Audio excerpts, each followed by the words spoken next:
Hello again, John Denver fans. Corinne Smith here, continuing our review of John's albums as they appeared in chronological order. Amazingly enough, this is episode 10, and we have just reached the 1980s.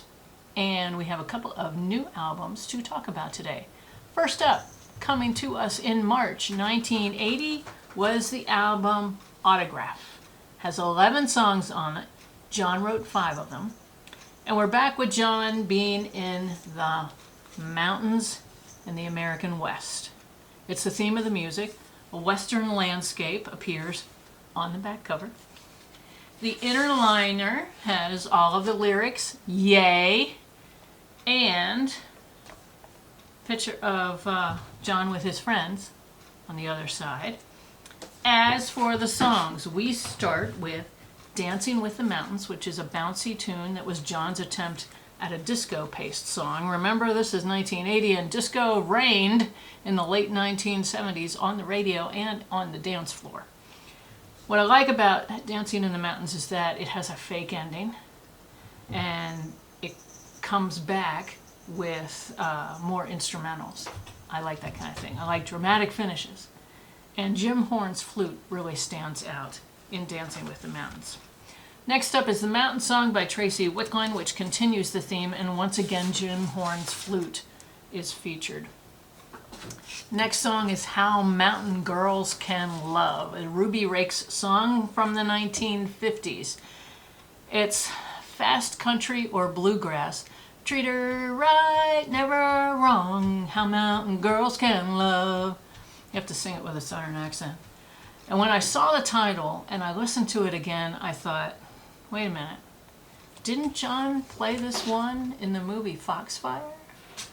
So I sat down and watched the movie again, and yes, John's character, Dillard Nation, plays and sings How Mountain Girls Can Love here. Fun tidbit, it looks and sounds as if he plays it in the key of G in the movie, but it seems to be in the key of A on this album. The movie came out in 1987, so it was much later than this 1982 album. And by the way, after we've gone through all of John's albums, we're going to have to go back and look at all the movies and relevant books. It just keeps on going.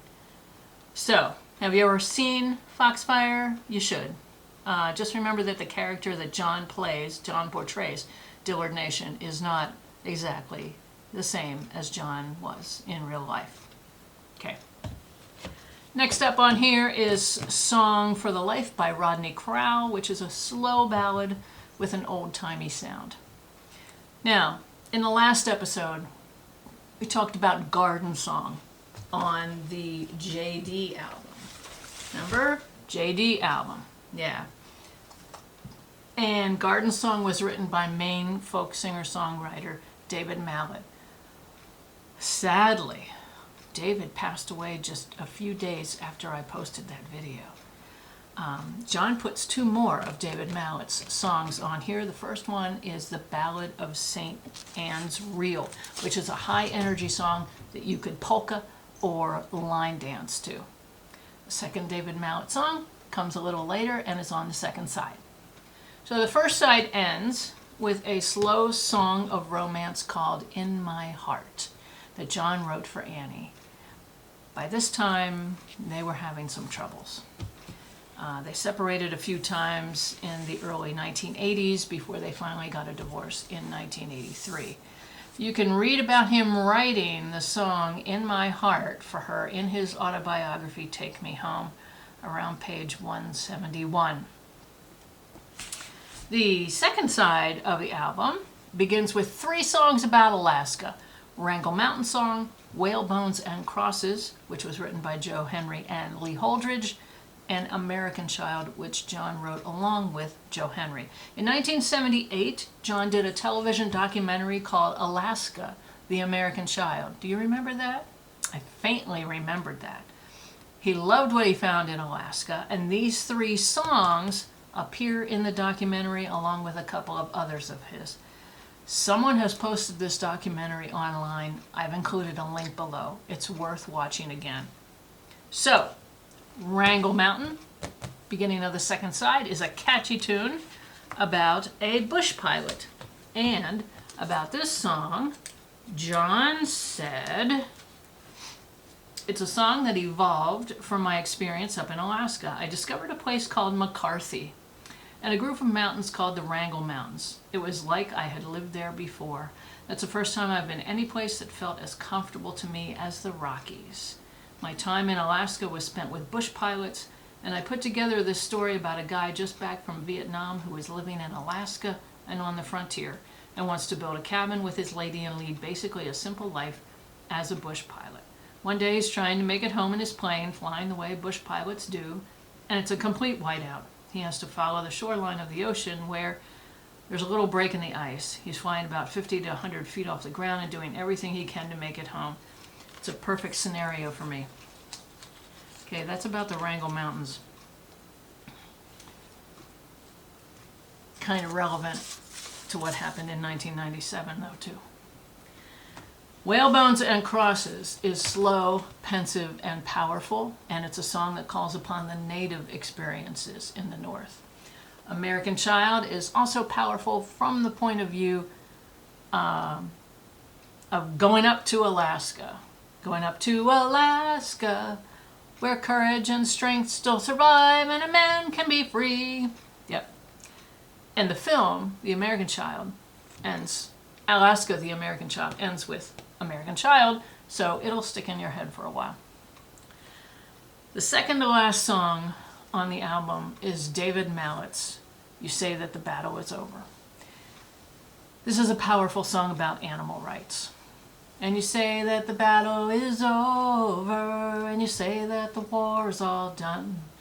Go tell it to those with the wind in their nose who run from the sound of the gun. And write it on the sides of the great whaling ships or on ice floes where conscience is tossed. With the wild in their eyes, it is they who must die, and it's we who must measure the loss. Wow. I taught myself how to sing and play the guitar for that just about as soon as I got this record and heard it for myself. It's a great song. Again, it reinforces the wildness and nature theme of this entire album. And as with many of John's previous albums, I think you can consider this, the second to last song on the album, to be the climax. Or maybe the whole second side is the climax of this album. Because the last tune is the title song, Autograph, which is another catchy tune that can stay in your head. Let's see what John had to say about that song as we use our reference book, John Denver, The Complete Lyrics, edited by Milt Oken. And John said about Autograph, I hate signing autographs. It's nothing more than a proof to somebody that they saw me in person. I can't think of anything less meaningful. What is meaningful is the music and how you feel about it, whether or not you get from my music the love that I feel from you. This is my autograph. This is what I want people to remember, not my signature on a piece of paper, but this music, these songs, and these feelings.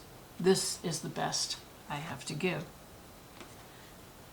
We all knew that he famously did not like to give autographs. I heard him say it more than once, that he'd rather have a photograph taken with the person than to sign a teeny tiny little piece of paper they were going to lose. I was fortunate enough twice to be able to shake hands with John and to thank him for everything. And the second time, I had a friend take a picture. So I have a really nice fan picture. Hope that's in focus. Really nice fan picture of John, not so great of me. This is 1995 in Aspen, right after the last WinStar conference. Thank you, Doug, for taking the picture. So yeah, the whole point of this Autograph album, besides being wildness and nature and all that kind of stuff, is it's his signature, right? This whole album is his signature. Yeah. It's a cohesive album, another cohesive album from John. The songs work well together in this order. It's an album that I should listen to more often, and so should you. Of course, once again, when the CD version was released years later, it had 2 bonus tracks tacked on to the end of it. Dance Little Jean, which evidently was a studio cut written by Jimmy Ibbotson of the Nitty Gritty Dirt Band, and John's song On the Wings of an Eagle. This is a song that appeared on other CD collections assembled only after John was gone. Anyway, Autograph came out in March 1980. And 3 months later, April, May, June, I finally got to see John in concert for the first time. It was on June 20th, 1980. And my friend Barb and I went to the Hershey Arena in Hershey, Pennsylvania. We had peanut gallery nosebleed seats way up in the rafters. And I even got the obligatory booklet, you know, they always sold these. It looks exactly like the album on the front and back, but there's all kinds of cool pictures. All kinds of cool pictures of well, this is the picture I usually have behind me. Yeah. All kinds of cool pictures. Yada, yada, yada. All kinds of cool pictures. There's the music tent where we used to have the conferences in Aspen. Anyway, I remember, from what I remember that night, I remember sitting next to a couple, and Barb and I told them that we were big fans. This was our first time seeing John, and we were going to be cool about it. We were going to control ourselves. But of course, when the curtain opens and the second that John steps out on the stage, we both screamed our heads off. I mean, why wouldn't we? It was automatic. It just had to come out. And I was going to say, because you know I have this scripted, right? I have my things scripted. I have it in the script. And no, I didn't write down the set list. I didn't do that back then. That's what I have in that. But I just went and found this in my John Denver Archives box and felt kind of like there's something in it. I made a set list. I can't even believe I made a set list of this concert. I'll share it with you in a couple minutes. I can't believe I did that. I cannot believe I did that. Let me keep that handy here. I'm shocked. I'm absolutely shocked. That was the summer of 1980. I was 22 years old. Again, if you read Take Me Home, you learn some of what was going on behind the scenes, both between John and Annie, and between John and his manager, Jerry Weintraub, and RCA Records. John had, by this time, written the song Perhaps Love, but the RCA executives didn't want to use it. And so it was given to Placido Domingo. The duet between John and Placido Domingo was given to him to have his album come out in November of 1981, I think, right? His own album called Perhaps Love. And we talked about this song and this album 2 episodes ago in episode 8. It's here again today. There's Placido with John on the back, and on the inner liner, they're in there too, because not only is Perhaps Love the duet on here, also Placido sings Annie's song, and John accompanies him on guitar. But that's a Placido Domingo album, okay? With John Denver, featuring John Denver, yeah. But that's not RCA. John Denver appears through the courtesy of RCA Records. Yeah, I'll bet. Okay, so instead of releasing Perhaps Love as a duet or as a solo on a John Denver album right away, the RCA executives wanted John to record a country album. He didn't really want to do it, but he was obligated to. Read about this in Take Me Home. As a matter of fact, in here, when John talks briefly about recording the country album, he does not even call it by its title. Just telling. The album came out in June 1981, and it was Some Days Are Diamonds. RCA didn't want John's usual producer, Milt Oken, to work on it, so it was produced instead by Jerry Butler. And yet, this note appears on the liner. I am very grateful to Jerry Weintraub and my friends at RCA for instigating this collaboration and to Milt Oken for his love and support, John Denver. So John was determined to get Milt's name on the credits somehow. And John's usual band members were not used in this production. Other musicians came in, ones that John had seemingly never worked with before. John is not even credited as playing guitar on any of these songs, not even his own songs. Nevertheless, on the cover, we have some really nice pictures of John on the front cover, on the back cover, and then the liner has all the lyrics, yay, and a beautiful picture of John in the mountains, perpetuating the usual setting for his music and his branding, his stereotype. Doesn't really have anything, the mountains don't really have anything to do with the songs, though. So there are 10 songs on here. John wrote just 2 of them. The album begins with the title song, Some Days Are Diamonds, Some Days Are Stone, written by Dick Feller. It's a catchy tune, and it was released as a single, and it spent 4 weeks on the charts in fall of 1981. Next up is Gravel on the Ground by Debbie Harp and Rob Morrison, with a refrain of, "This life ain't no easy freeway, just some gravel on the ground." Not a bad song overall. San Francisco Mabel Joy is a ballad by Mickey Newberry about a guy from Georgia making his way to California, finding a woman, then trouble happens, they get separated, yada, yada, yada, yada. It's about love found and then lost. Sleepin' Alone is one of John's songs, and he could not have been clearer about what was going on in his life, because the refrain is, you can be a millionaire and still be sleeping alone. By the way, in Take Me Home, he does say that by this time, RCA was giving him $1 million advance for every album. Yeah, so let's do the math. Put 2 and 2 together, or actually the 2 were not together all the time. First side ends with Easy on Easy Street, which is a slow and melodic song written by Johnny Slate and Larry Keith. Second side begins with The Cowboy and the Lady, written by Bobby Goldsboro. Remember Bobby Goldsboro? His story songs were on the radio in the 60s and early 70s. His big hit was The Sad Lament of Honey. Remember that? See the tree, how big it's grown, but friend, it hasn't been so long, it wasn't big. Remember that? It's on the radio all the time. And another one you might remember is Watching Scotty Grow. Anyway, Bobby Goldsboro. The story of The Cowboy and the Lady is about a country singer falling for someone who may very well be out of his league.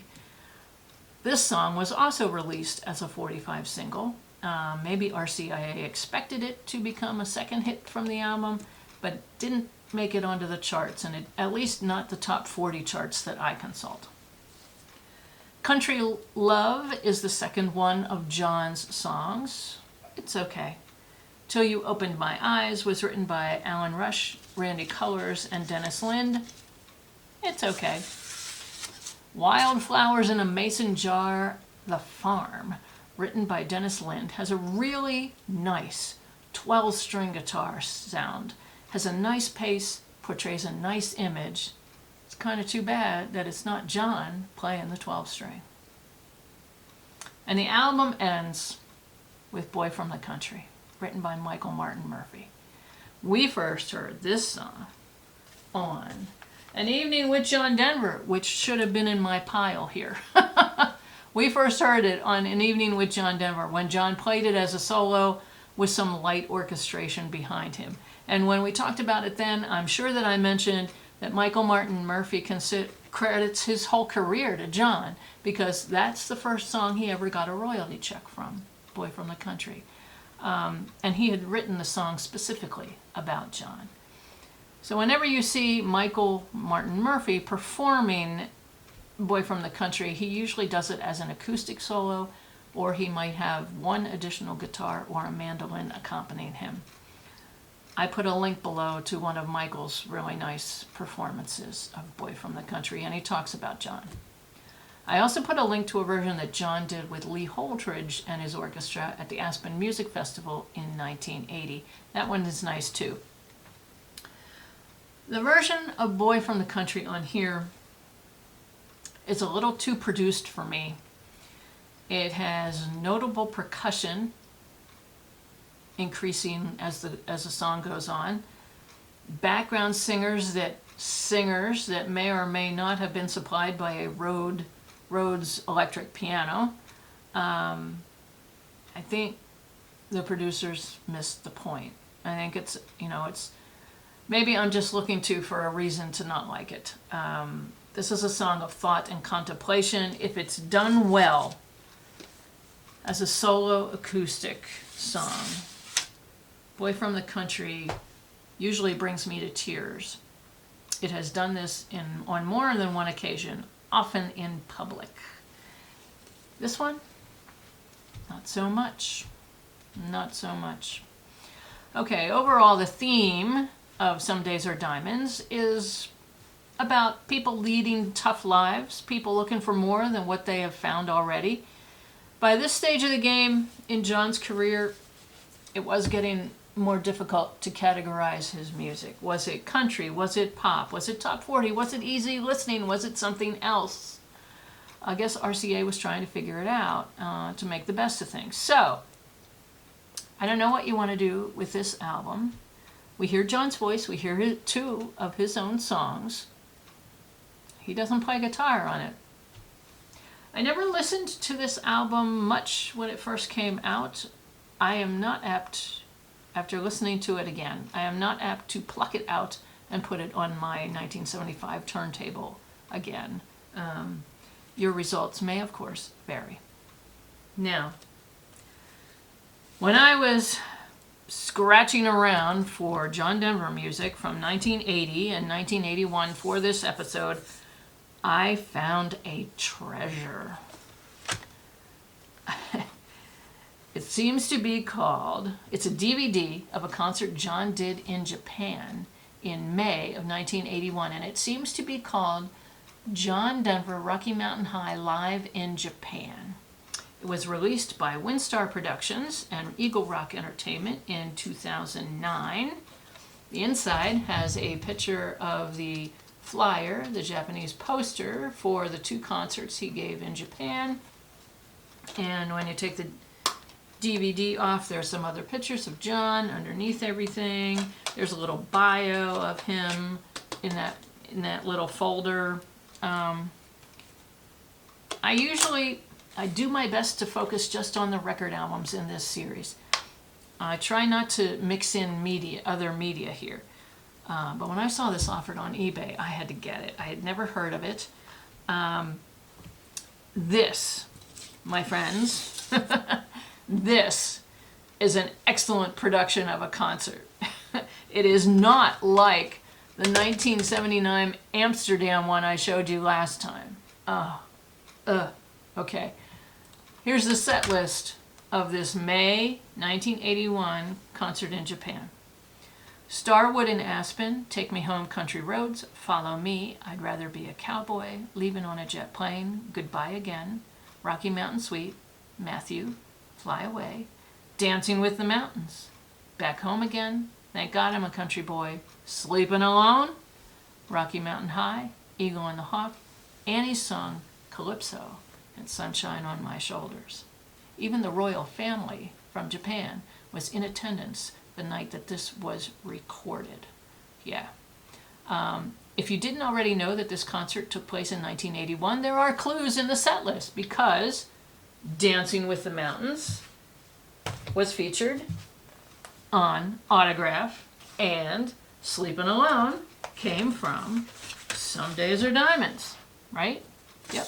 So he was promoting his two newest albums at the time, even though Some Days Are Diamonds didn't quite come out yet. If you know more background, again,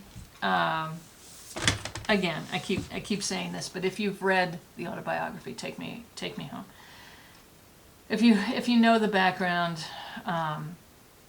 you may sense more meaning here. We can, yeah, maybe we assume too much, or maybe we infer too much. But you might find it interesting that John decided to do Sleeping Alone. With that tagline, you could be a millionaire and still be sleeping alone. And if you pay attention to the video, he seems to be in pain when he's singing that line. Maybe I'm just projecting.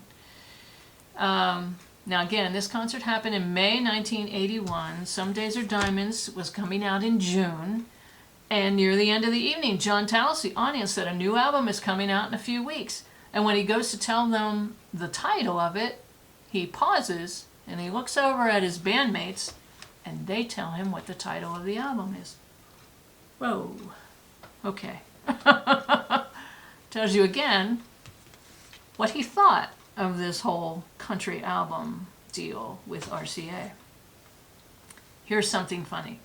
Again, remember on An Evening with John Denver, which I don't have in my hand. On An Evening with John Denver, and John says at the beginning that you can sing along with him, but please limit yourself to the choruses and let him do the verses. Okay. In the meantime, he must have gotten flack from fans or promoters for saying that, because by the time of that 1979 concert in Amsterdam, you hear him on here saying, you can sing the choruses, you can sing along with the verses too. Just, we'd ask you, the band and I ask you, that you would limit yourself to sing the song that we are singing at the same time. It's supposed to be funny. It is funny. And everybody laughed in the 1979 Amsterdam concert. But in this 1981 concert in Japan, John did the same bit. You don't have to just limit yourself to the choruses. You can do the verses. Just do the same song we're doing. Crickets. Nothing from the audience. It fell totally flat. The Japanese audience was very polite, and they didn't laugh at him. Ooh, and John had to hem and haw and fill up the silence that normally would be filled with giggles. I'm glad it wasn't me who had to experience that. But cultural differences, I hope you can find this DVD for yourself somewhere. It's a fabulous concert, and if you're a guitar player, this is a tutorial. The camera shows how John is playing these songs. You can clearly see how he's playing it and all the chords and everything. Just remember to tune down your 12-string a full step before you launch into the Eagle and the Hawk. And that is 1980 and 1981 in the John Denver music world. I was going to tell you the set list, which I've now lost. The set list from the 1980 concert that I saw, which was much longer than what this is. Yeah, anyway. So, let me see if I can find it. I don't know where it went. Well, we don't have that set list, but it was about double the length of this. It's terrific.